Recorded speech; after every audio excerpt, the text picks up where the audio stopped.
Bismillahirrahmanirrahim. Assalamualaikum warahmatullahi wabarakatuh. Waalaikumsalam warahmatullahi wabarakatuh. Alhamdulillahirabbil alamin. Wassalatu wassalamu ala asyrofil anbiya'i wal mursalin wa ala alihi wa sahbihi wasallam ajma'in. Amma ba'du. Syukur marilah kita haturkan kepada Allah Subhanahu wa taala yang telah memberikan kita nikmat kesehatan maupun kesempatan seperti yang kita rasakan pada saat sekarang ini. Selawat dan salam marilah kita kirimkan kepada seorang junjungan alam Nabi Muhammad Nabi Muhammad sallallahu alaihi wasallam dengan lafaz Allahumma shalli ala sayyidina Muhammad wa ala ali sayyidina Muhammad. Baiklah, pada kesempatan kali ini kami dari kelompok 9 yang mengatakan yaitu ada Ida Wayu Fitri dengan tim 20 13 kemudian Firdaus dari dengan tim 20 13 kemudian ada Alfat dengan tim 20 13 dan yang terakhir adalah Al-Qadi dengan tim 21 13 akan menyampaikan sebuah materi dalam silatus mata kuliah filsafat Islam yang berjudul Analisis Kebijakan Berorientasi Syariah, yang dimana pemateri pertama yaitu saya sendiri dengan nama Nabil Al-Qadi dengan tim 21 Pada kesempatan kali ini kita akan membahas tentang konsep negara dalam perspektif syariah. Nah, negara adalah sebuah teritori atau sebuah wilayah yang memiliki kekuasaan tertinggi yang sah dan ditaati oleh rakyat yang berada di dalamnya. Nah, bicara mengenai tentang negara dalam perspektif syariah, muncul beberapa pandangan tokoh. Yang pertama yaitu ada dari Muhammad Izzah Darwazah, yang dimana menurut Muhammad Izzah Darwazah ini negara dalam perspektif syariah adalah terlebih dahulu kita lihat apa unsur-unsur dari negara tersebut. Menurut Al-Mawardi, unsur-unsur negara tersebut yang pertama yaitu adanya agama yang berguna untuk menuntun masyarakat dalam bertindak. Yang kedua itu ada pemimpin yang berwibawa yang dimana gunanya untuk menyatukan rakyatnya. Kemudian adanya keadilan dan keamanan yang dimana untuk menciptakan kedamaian dalam masyarakat. Kemudian ada wilayah yang subur yang berguna untuk menyediakan bahan makanan, pangan, pokok dan lain-lain. Kemudian yang terakhir itu adanya generasi penerus, yang dimana generasi penerus ini adalah gunanya untuk meneruskan bangsa di masa yang akan datang. Kemudian itu ada pendapat dari Ibnu Abi Rabi, yang dimana menurut Ibnu Abi Rabi ini negara Islam itu kurang lebih sama dengan pendapat yang pertama tadi, yang dimana adanya agama, adanya pemimpin, adanya keadilan dan lain-lain sebagainya. Kemudian pendapat yang ketiga yaitu ada dari Rasyid Ridho dan juga Fadlur Rahman, yang dimana Rasyid Ridho ini adalah seorang ulama modern yang memproklamirkan pertama kali tentang negara dalam syariah, yang dimana menurut beliau negara dalam perspektif syariah itu adalah sebuah negara yang menjadikan wadah untuk menegakkan hukum Islam. Kemudian yang menurut Fadlur Rahman itu negara Islam adalah sebuah negara yang didirikan oleh umat Islam yang berdasarkan Al-Quran dan Sunnah. Mungkin sekian dari saya, lanjut kepada materi kedua kepada yang silakan. Baik, terima kasih buat moderator. Baik, saya Alfat NIM 2013010125 ini akan menjelaskan tentang konsep negara berdasarkan perspektif syariah, itu yang tergambar di dalam Al-Quran. Pertama ada konsep keadilan.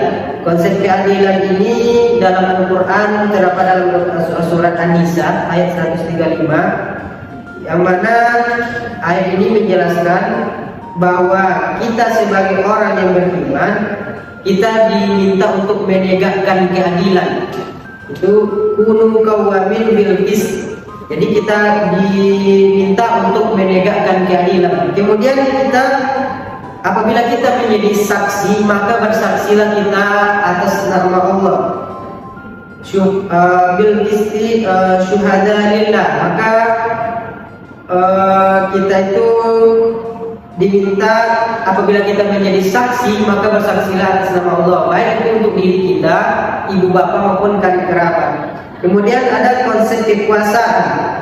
Konsep kekuasaan sebagai amanah. Bahwasanya di dalam Al-Quran dijelaskan bahwa konsep kekuasaan ini terdapat dalam Quran surah An-Nisa ayat 58. yang mana Allah menyuruh kita untuk menyampaikan amanah kepada orang yang berhak menerimanya. Jadi setiap manusia diwajibkan untuk menyampaikan amanah kepada orang yang berhak menerimanya. Kemudian ada konsep musyawarah. Konsep musyawarah ini terdapat dalam Quran surah Ali Imran ayat 59. Bahwasanya di dalam ayat ini dijelaskannya bahwasanya musyawarah bertujuan melibatkan dan mengajak semua orang untuk berperan dan ikut serta dalam kehidupan bernegara. Kemudian tujuan bermusyawarah hanyalah untuk kemaslahatan rakyat. Kemudian musyawarah itu harus berdasarkan jiwa persaudaraan yang dilandasi iman kepada Allah. Kemudian ada konsep persamaan prinsip. Konsep persamaan prinsip bahwasanya ini dijelaskan dalam Quran surah Al-Hujurat ayat 13, yang mana di ayat ini menjelaskan bahwa Allah telah menciptakan seorang laki-laki dan seorang perempuan. Kemudian laki-laki dan perempuan itu dijadikan berbangsa-bangsa dan bersuku-suku agar kita saling mengenal. Kemudian Allah dari ayat ini dijelaskan bahwasannya kita diciptakan oleh Allah itu sama semuanya. Tidak ada yang membedakan. Kita di mata Allah itu sama. Jadi yang membedakan kita di mata Allah itu adalah ketakwaan kita kepada Allah. Kemudian ada prinsip ketaatan kepada rakyat. Prinsip ketaatan rakyat itu dijelaskan dalam Quran surah An-Nisa ayat 59. Kita sebagai orang yang beriman, kita dituntut atau diminta untuk taat kepada Allah, taat kepada Rasul, dan taat kepada ulil amri. Itu ya ayyuhalladzina amanu atiiullah atiiur rasul wa ulil amri. Jadi kita diminta untuk taat kepada Allah, taat kepada Rasul, dan taat kepada ulil amri. Jadi kalau ulil amri ini berbeda pendapat dengan kita, maka kita kembalikan lagi kepada Al-Quran dan Sunnah. Itulah konsep-konsep bernegara menurut perspektif syariat. Kembalikan kepada moderator. Baik, terima kasih kepada komentari kedua. Kita lanjut ke komentari ketiga. Kepada yang silakan. Baik, saya Bilal Lestari dengan video 013-11-0073 akan melanjutkan presentasi, yaitu mengenai perdebatan tentang negara Islam dalam berbagai perspektif. Perspektif merupakan cara pandang seseorang dalam menyampaikan opini terhadap suatu hal. Di dalam golongan perspektif tersebut ada 3 pendapat atau 3 perspektif. Perspektif pertama menyatakan bahwa negara Islam sesuai dengan agama Islam, karena agama Islam adalah agama yang mengatur semua aspek, termasuk ketatanegaraan. Penganut perspektif ini berpendapat yang pertama, Islam adalah agama yang sempurna, mengatur semua aspek, baik ibadah, muamalah, dan lain sebagainya. Yang kedua, sistem ketatanegaraan dalam agama Islam, yaitu sistem ketatanegaraan yang dianut oleh Rasulullah SAW, yang diterapkan oleh khalifah dan lain sebagainya. Yang berciri-ciri, yang pertama, peraturan dalam negara tersebut sesuai dengan Al-Quran dan Sunnah. Yang kedua, di dalam negara tersebut konsep keadilan, menerapkan konsep keadilan. Dan yang ketiga, persamaan antara kaum muslimin, yang mana di dalam negara tersebut persamaan antara hak dan kewajiban dipukul rata, yaitu tidak memandang suku, ras, dan lain sebagainya. Yang keempat, tanggung jawab pemerintah. Artinya, pemerintah mempunyai tanggung jawab yang mana merupakan amanat dari Allah Subhanahu wa Ta'ala. Yang keempat, adanya sistem permusyawaratan dalam menjalankan perintah, dalam menjalankan tugasnya. pemerintah melaksanakan musyawarah. Yang selanjutnya, tujuan dari negara tersebut adalah melaksanakan perintah dan larangan yang Allah tetapkan. Yang terakhir, mempunyai prinsip amar ma'ruf nahi munkar, yaitu pemerintah melakukan kebijakan dan meninggalkan larangannya. Baik, terima kasih kepada materi ketiga. Saya lanjutkan kepada materi selanjutnya pada yang silakan. Baiklah, saya Irawi Fitri dengan NIM 2013010407 akan melanjutkan materi tentang perdebatan tentang negara Islam dalam berbagai perspektif. Pandangan yang kedua menyatakan bahwa Islam adalah agama dalam pengertian Barat yang tidak ada hubungannya dengan urusan kenegaraan. Menurut pandangan ini, Nabi Muhammad SAW sama dengan Rasul biasa seperti halnya Rasul-Rasul sebelumnya, yang mempunyai tugas tunggal yaitu mengajak manusia kembali ke jalan yang mulia dan menjunjung tinggi ajaran Allah. Tidak pernah dianjurkan mendirikan suatu negara. Tokoh-tokoh yang menganut pandangan ini yaitu Ali Abdul Al-Razik dan Toha Hussein.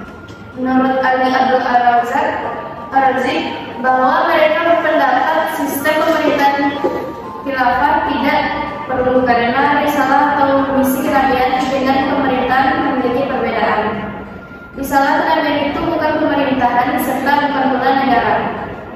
Toha Hussein dalam Syazali tahun 1993 mengatakan bahwa kejayaan dan kemakmuran umat Islam dapat terjadi kembali bukan karena kembali pada ajaran Islam terdahulu dan juga bukan mengadakan pembaruan ajaran Islam, tetapi dengan perubahan total yang berkiblat liberal dan sekular menuju barat.